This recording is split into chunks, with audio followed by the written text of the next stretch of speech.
Bonjour Thierry, Bonjour Daniel.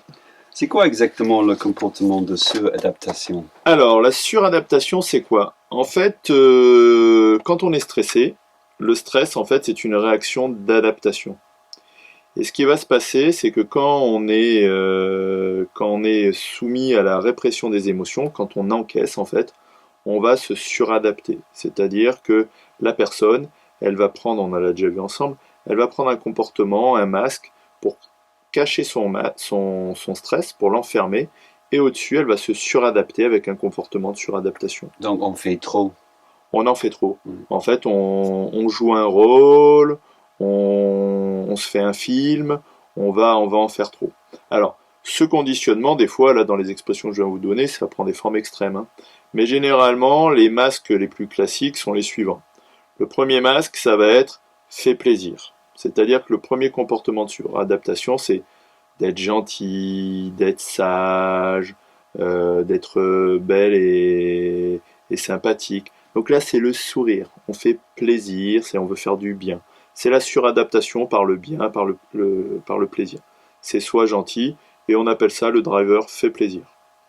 Le deuxième driver, le deuxième comportement de suradaptation, c'est le message soit parfait. C'est-à-dire que là, la personne, elle se met la pression, où on retrouve du stress, où en fait elle cherche à tout contrôler, à tout faire bien, et elle cherche à être parfaite.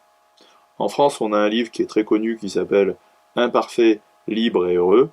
Et là, vous voyez, c'est bien le, pour se libérer de ce conditionnement, de cette suradaptation liée au stress. Le troisième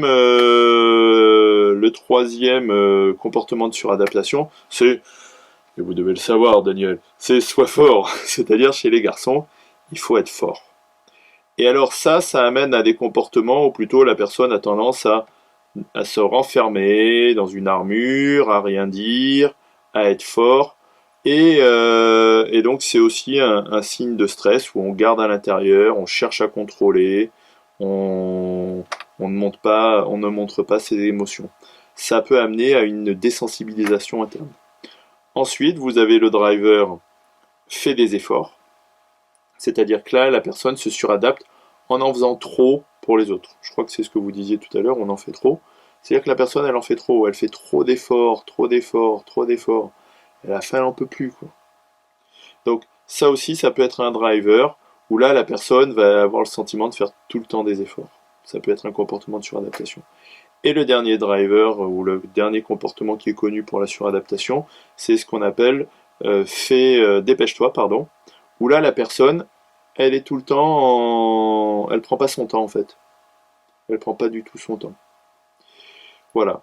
En résumé, par rapport à ces comportements d'adaptation, il faut savoir généralement que ce sont des comportements, c'est une adaptation à du stress, et ça permet en fait de compenser des blessures ou du stress par rapport à la valeur qu'on a, par rapport à la place qu'on a et par rapport au temps qu'on a. Trois choses qui sont fondamentales par rapport à la confiance et à l'estime de soi.